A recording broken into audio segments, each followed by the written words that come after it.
It was midnight when I found myself standing inside a police station, my hands shaking as I stared at the security footage playing on the screen. I could hardly believe what I was seeing. There, as clear as day, was my own brother-in-law stealing my car. The shock was so sharp it made my chest hurt. I had been 4,000 miles away that weekend, happily celebrating a close friend's wedding. I was dancing, laughing, and toasting to their future, with no idea that back home, my own family was betraying me in the worst way possible. While I was smiling in photographs at the wedding, my brother-in-law was sneaking into my driveway and driving off in the one thing I had worked so hard for. The worst part wasn't even the theft. The worst part was that my family truly believed I was the problem, that somehow I was the villain in this story. They twisted everything so well that for a moment I even wondered if I was the one in the wrong. But deep down, I knew the truth. My name is Barbara, and this is the moment I realized what being the helpful one in my family really meant. To them, I wasn't a sister, a daughter, or a friend. I was an ATM. I was the person they went to whenever they needed money, a car ride, or a quick favor. And when I finally had the courage to say no, they decided to just take what they wanted anyway. It all started in the most ordinary way. For 8 long years, I drove an old Honda that rattled, coughed, and wheezed its way through every trip. My family mocked me constantly for it. My brother-in-law John laughed at me at every family dinner, telling me I needed to ditch that junk.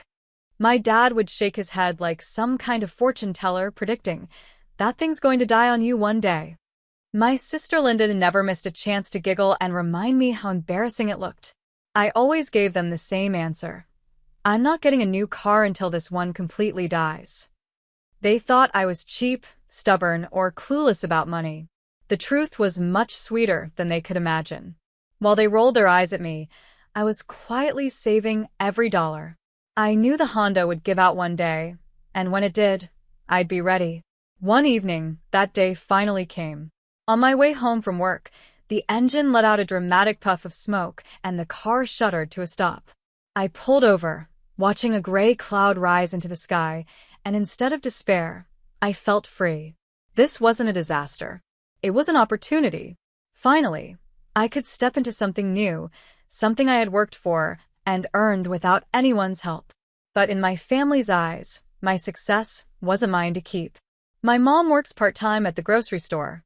She says it's for a little extra money, but I've always believed she does it just to get out of the house. My parents aren't poor, but they're not really comfortable either. They're always somewhere in the middle, never fully secure, but not completely broke. Then there's my older sister, Linda.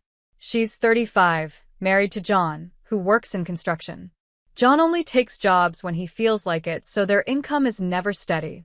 Linda already has 2 boys, James, who is 9, and David, who is 7. When this story took place, she was 6 months pregnant with her 3rd child. Linda and John live in a small rental house right next to my parents. They're always struggling. There's never enough money, never enough room, and never enough peace. But there are always enough expectations for me to step in and help. That's where I come in, or more accurately, my money. For years, I've been the family's unofficial bank. I paid for the boys' school supplies, sports club fees, and even their utility bills when things got rough. Whenever there was a shortfall, I filled it. I told myself that's what family is for. I convinced myself I was doing the right thing. What I didn't understand at the time was that I was teaching them to see me not as a sister or daughter, but as a resource. Instead of viewing me as a person with my own needs, they looked at me as someone whose wallet was always open. Then came the day my old car finally broke down. It wasn't quiet or simple. It gave up in a dramatic way with horrible grinding sounds and smoke pouring from under the hood, like something out of a movie. The mechanic looked at me and said, "Sorry, Barbara. This time it's done." I spent the next few days riding the bus to work and secretly looking for a car online. I didn't want anything flashy or overly expensive. I just wanted something safe, dependable, and big enough for my needs. That's when I found it, a Honda Pilot. It was only a couple of years old, had excellent safety ratings, and plenty of space inside. As I stood on the lot looking at it, I couldn't help thinking about my nephews. I often picked them up from school or took them to their games and practices. And with another baby on the way, there would be times I might need to drive all 3 kids. The Pilot wasn't just a car, it felt like the perfect choice for the life I was living. The salesman was clear and honest about the price. It wasn't cheap, but it also wasn't too much. As I quickly added the numbers in my head, something amazing hit me. I had enough money to pay for it right away. No loan, no monthly bills, no debt. I could simply write a check and drive off in a car that would belong completely to me. The paperwork felt endless, but when it was finally done, I was sitting behind the wheel of my brand new car. Everything worked perfectly, every button, every feature. The smell of a new car filled the air, and I couldn't stop smiling. For the first time in my life, I owned something big that was all mine. I had worked for it, saved for it, and earned it. I decided to keep it a secret until Monday. Every weekend, my family met at my parents' house for dinner. It was our tradition, a time to share food, laughter, and updates from the week. This time, I couldn't wait to surprise them. I wanted to see their faces when they realized what I had done. When Monday came, I drove over with my chest full of excitement. As usual, Linda and John had parked their old minivan on the lawn. I pulled in and parked my shiny new Honda Pilot a few feet away. I stayed in my seat for a moment, just soaking in the feeling of pride and imagining their reactions. Inside, the house was its usual storm of noise and warmth. Mom had cooked her famous Monday dinner, and the smell was incredible. Everyone was gathered around the table, plates filling up, voices overlapping. It felt like any other weekend, until Linda looked at me with that smirk she always wore. "So, Barbara," she said, her voice dripping with sarcasm, "how's that death trap of yours holding up?" I smiled, trying to hide my excitement. "Actually," I said calmly, "my car is completely dead. The engine gave out earlier this week." "Oh, honey, I'm so sorry," Mom said right away, her voice filled with real worry. "How are you getting to work?" That was my moment. I couldn't hold back anymore. My grin spread wide as I said, "Well, I bought myself a new car. It's parked outside." The room went completely silent. You could have heard a pin drop. Every single face turned toward me, wide-eyed, as if I had just announced I was moving to another planet. Linda was already pushing her chair back from the table. "I want to see it right now." Everyone outside. We all walked out together, and I watched their faces as they saw my Honda Pilot. Mom slowly circled the car, running her hand along the shiny paint. "Barbara, this is beautiful and so practical," she said, and her voice held real admiration. Dad gave me a proud nod. "Good choice, kiddo. This will last you forever." I opened the doors to show the inside. The boys immediately climbed into the back seats, bouncing around with excitement and testing all the buttons. James shouted, "Aunt Barbara, this is like a spaceship." My heart swelled. This was the moment I had been waiting for, the reaction I had dreamed of. But Linda's face was harder to read. She didn't look happy or angry, just thoughtful, almost calculating. "It's very nice," she finally said, her tone completely flat. John, on the other hand, popped open the trunk and let out a long whistle. "Wow, you could fit a whole family's stuff in here. This is like the perfect family car." Then he added something that made my stomach tighten. "Seems like kind of a waste, though, for someone who doesn't have kids." I forced a smile and shrugged. "I have 2 nephews and another one on the way. Plus, I like having the space." We went back inside to finish dinner, but the energy had changed. Linda barely spoke, just picked at her food and kept giving me strange looks I couldn't quite understand. The happy mood was gone, replaced with a heaviness I didn't like. We were nearly finished eating when Linda suddenly slammed her fork down on her plate with a loud clang that made everyone jump. She looked straight at me. "You know what, Barbara?" she said, her tone sharp enough to freeze my blood. "You should give me that car." I laughed at first, sure she was joking. But the look on her face told me she wasn't. She was completely serious, her expression almost demanding. "Linda, what are you talking about?" I asked, stunned. She leaned forward, her voice slow and clear, as if she was explaining something obvious to a child. "Think about it. You don't have a family. You don't have kids, Linda said firmly. You make good money, so you can always get another car. But we really need this one. Our minivan is breaking down, and it's too small for 3 kids. With the baby coming in 5 months, we're going to be crowded. Your car is perfect for a family like ours. I looked around the table, waiting for someone to speak up and tell Linda how unreasonable she sounded. But instead, John nodded like it was the most logical thing in the world. Even worse, my parents seemed to be thinking it over, as if this idea actually made sense. Linda, I said slowly, trying to stay calm. I'm not giving you my car. I just bought it yesterday. But it makes sense, she pressed on, her voice getting louder. You're being selfish. My jaw dropped. How am I selfish for wanting to keep the car I just bought with my own money? Because you don't need it like we do, she shot back, her words sharp, almost accusing. I shook my head. If you need a new car so badly, then sell your old one and take out a loan like everyone else does.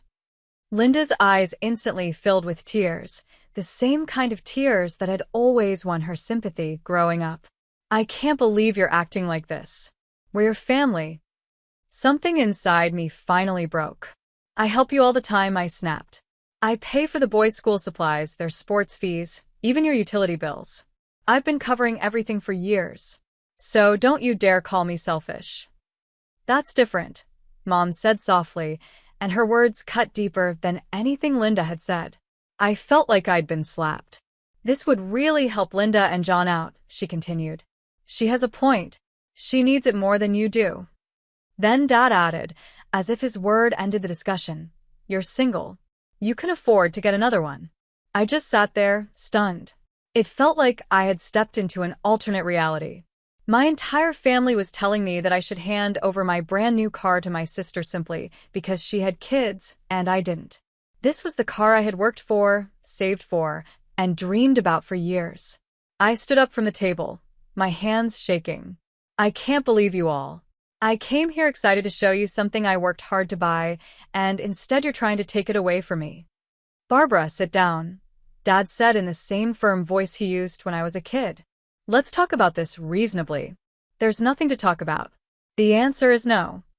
I grabbed my purse and walked out, leaving them in silence. I got into my car, and drove home, my hands trembling on the steering wheel. I had barely changed out of my nice clothes when the phone call started. First Mom, then Dad, then Linda. I didn't answer any of them. I knew exactly what they wanted, to pressure me, to wear me down, until I gave in like I always had. The calls didn't stop. When I ignored them, the text started. Barbara, please reconsider.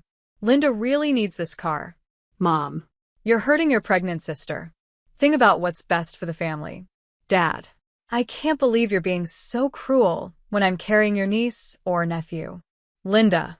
The messages kept coming. Linda sent one after another, repeating the same things. That I should help her. That she was pregnant and needed less stress. That I was selfish. That I was heartless.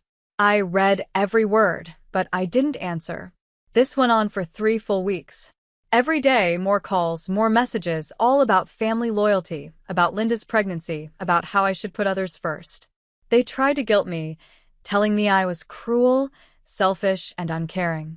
And then they pushed even further. One evening, my Aunt Susan called. Her voice was syrupy sweet, the kind of tone that made my skin crawl. Barbara, honey, she began. I heard about what's going on with Linda. Don't you think you should help your sister out? She's struggling so much with this pregnancy, and with John not working steadily. I took a deep breath and said clearly, Aunt Susan, I'm not giving my car to anyone.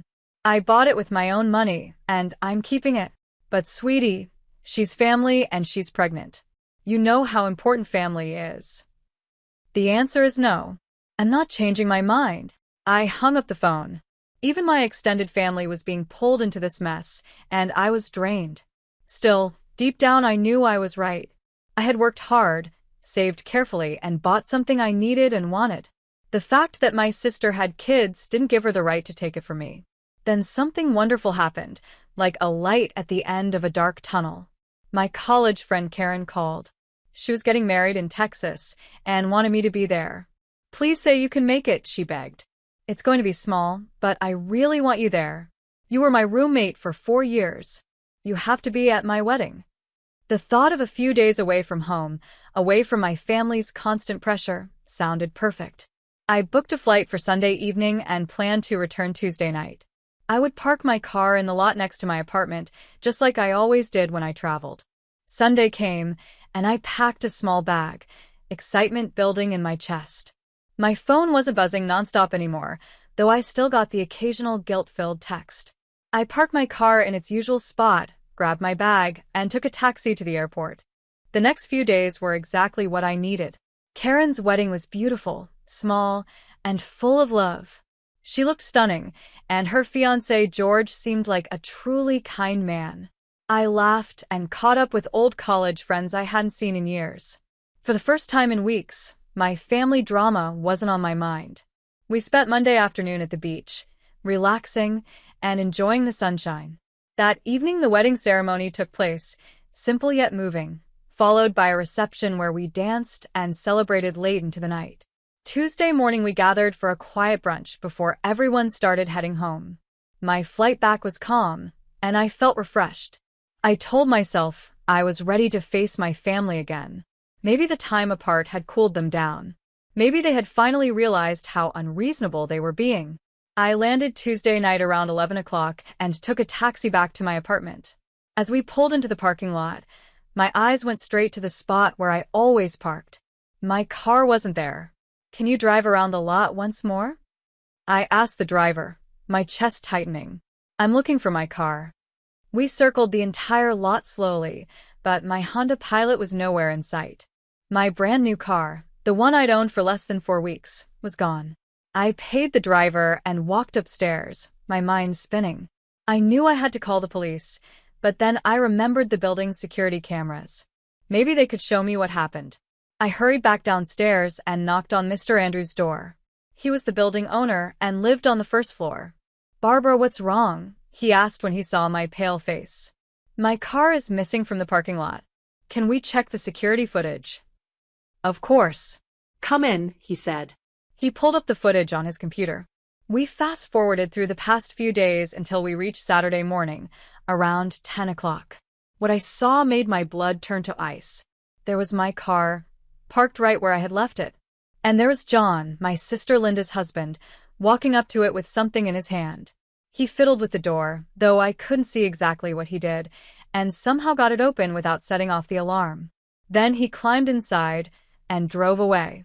It was my own family. They had stolen my car. Not borrowed, not asked, stolen. They had figured out how to break in, disable the alarm, and take it while I was across the country. They must have thought I wouldn't find out, or that even if I did, I wouldn't dare do anything about it. I asked Mr. Andrew to copy the footage to my phone. Then I just sat there, numb, trying to take it all in. This wasn't about the car anymore. This was about betrayal on a level I had never imagined. "You should call the police," Mr. Andrews said softly. "Not yet," I whispered. "I want to see if the car is where I think it is first." I called another taxi and gave the driver Linda and John address. On the ride over, my mind kept replaying the video. How had they learned to break in? How had they shut off the alarm so easily? When we pulled up to their rental house, I saw it immediately. My Honda Pilot was sitting right there in their driveway, bold as anything. They hadn't even tried to hide it. They had stolen my car and parked it at their house like it belonged to them.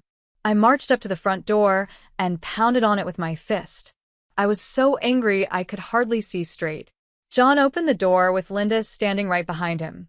When they saw me, John actually smiled. "Hey, Barbara," he said casually, as if nothing had happened. I pointed toward my car. "What the hell is my car doing in your driveway?" Linda stepped forward with a smug expression I'd never seen on her before. "Well, if you hadn't been so stubborn, we wouldn't have had to take matters into our own hands." "Take matters into your own hands?" I could barely form the words. "You stole my car." "We didn't steal anything," John said calmly, like it was no big deal. "We just took what you should have given us in the first place." "How did you even get into it?" I demanded. Linda smiled. Actually smiled. "Remember those spare keys to your apartment you gave Mom and Dad a few years ago? Just in case of emergencies? Well, this was an emergency. We went to your apartment while you were gone and got your car keys. It felt like I'd been punched in the stomach. They hadn't only stolen my car, they had broken into my apartment to do it. They had invaded my home, my privacy, and my trust. Give me my keys back right now, I said, my voice shaking. And stay away from my car. Linda laughed, actually laughed. I don't think so. This is our car now. You can just go buy yourself another one. This is theft, I said, my whole body trembling with rage. I'm calling the police. Go ahead, Linda replied, her voice dripping with confidence. We'll just tell them you promised us the car, and then changed your mind. Who do you think they'll believe, a single woman or a pregnant mother with 2 kids?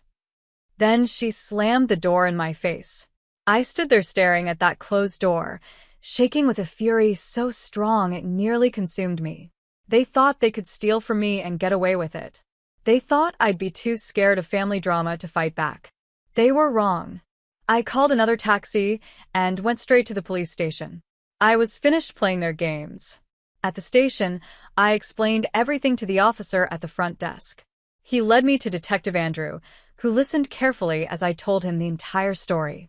So, your brother-in-law took your car without permission? Detective Andrew asked. Yes, I said firmly. And I have video proof of him stealing it from my parking lot. I showed him the footage on my phone. And where is the vehicle now? Parked at their house. I just came from there. They refused to give it back. Detective Andrew nodded. We'll need you to fill out a theft report. Do you have proof of ownership? I pulled out my registration and insurance papers. I bought it 4 weeks ago. It's registered in my name. All right, he said. We'll send officers to get the car and bring your brother-in-law in for questioning. I filled out the paperwork and gave them Linda and John address. The detective told me they would call once the car was secured and John had been questioned. The next day, Detective Andrew called. We have your vehicle at the station. Your brother-in-law has been arrested for auto theft. We also brought in your sister for questioning since she admitted to being involved. Can I come get my car? I asked. Yes, but there's something you should know.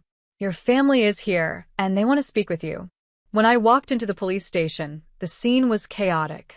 Linda was sitting in a chair, crying loudly with those dramatic sobs she'd used all her life to get attention. My parents were pacing back and forth, their faces red with anger. The moment they saw me, they rushed toward me like I was the criminal.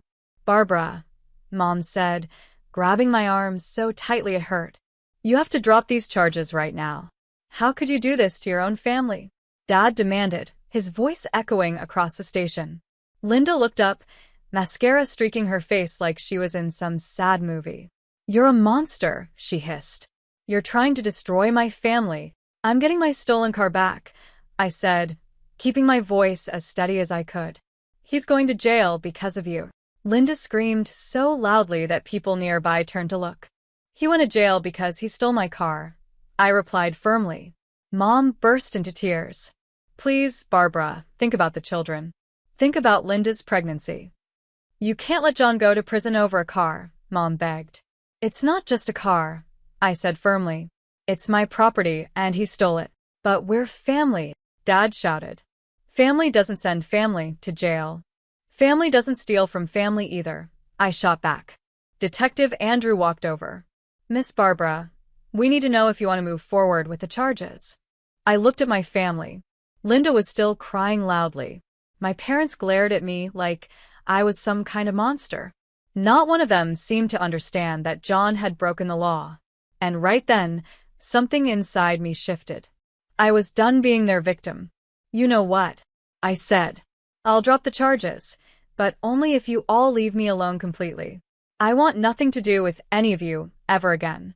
Barbara, don't be dramatic, Mom said quickly. I'm not being dramatic. I'm serious. You stole from me, broke into my apartment, and then tried to make me feel like I was wrong for being upset. I'm cutting all ties with you. You can't mean that, Dad said, his voice sharp. I absolutely mean it. I'll drop the charges against John, but in return, you never contact me again. No calls, no texts, no visits to my apartment. We're done. I turned to Detective Andrew. I'll drop the charges. He nodded and went to do the paperwork. John was released later, though he spent a couple more days in custody because he fought back when the police first tried to arrest him. I got my car back and drove home. That night, I blocked every one of their phone numbers. I blocked them on social media too. I wanted them completely out of my life. The next few months were peaceful for the first time in years. No constant phone calls asking for money. No guilt trips about not doing enough. No drama. I could finally live my life without worrying about what Linda's next emergency would be. About 6 months later, my Aunt Susan called me from a different number. "Barbara, honey," she said gently, "I have news about Linda. She had the baby, a little girl. Your parents wanted me to tell you that you have a new niece." "Okay," I said flatly. "Don't you want to know her name? Or see pictures?" she pressed. "No," I answered simply. "Barbara, don't you think this has gone on long enough? It's been 6 months. Maybe it's time to forgive and forget," Aunt Susan said. "Forgive and forget." I repeated, stunned. "They stole my car, Susan. They broke into my apartment. They treated me like garbage and then expected me to just accept it." "But they're your family," she insisted. "No," I said firmly. "They stopped being my family the day they decided my sister's wants were more important than my rights." After I hung up, I sat alone in my apartment, thinking about everything that had happened. Did I sometimes feel sad about not having a relationship with my family? Yes. Did I miss my nephews? Absolutely. But I didn't regret standing up for myself. For the first time in my adult life, I wasn't constantly worried about money because I wasn't handing it over every time they asked. I wasn't weighed down by endless family drama because I had cut the drama off at the source. Through this painful mess, I had learned something important about myself. I was stronger than I thought. I didn't have to accept being treated badly just because we shared DNA. My family believed they could push me around because I had always been the helpful one, the one who gave them money, the one who fixed their problems. They thought I would rather give up my car than create conflict. They were wrong. And now they had to live with the consequences of their actions, just as I had to live with mine. Sometimes people ask me if I regret cutting my family off. The truth is complicated. Do I miss the good moments we had together? Of course. Do I wish things had turned out differently? Yes. But do I regret finally standing up for myself and refusing to be their victim? Never. Because here's what I know now. Real family doesn't steal from you. Real family doesn't break into your home. Real family doesn't believe their needs are more important than your rights. And real family doesn't punish you for having boundaries. I drive that Honda Pilot every day. And every time I sit behind the wheel, I'm reminded of something powerful. I am worth more than being someone's ATM. I am worth more than being guilt-tripped and manipulated. I am worth keeping my dignity, my peace, and my life intact. Thank you for listening. If you enjoyed this story, please share it with others, leave a comment, and subscribe for more stories about standing up for yourself when the people closest to you try to hold you back. Sometimes the bravest choice we can make is to walk away from those who refuse to value us.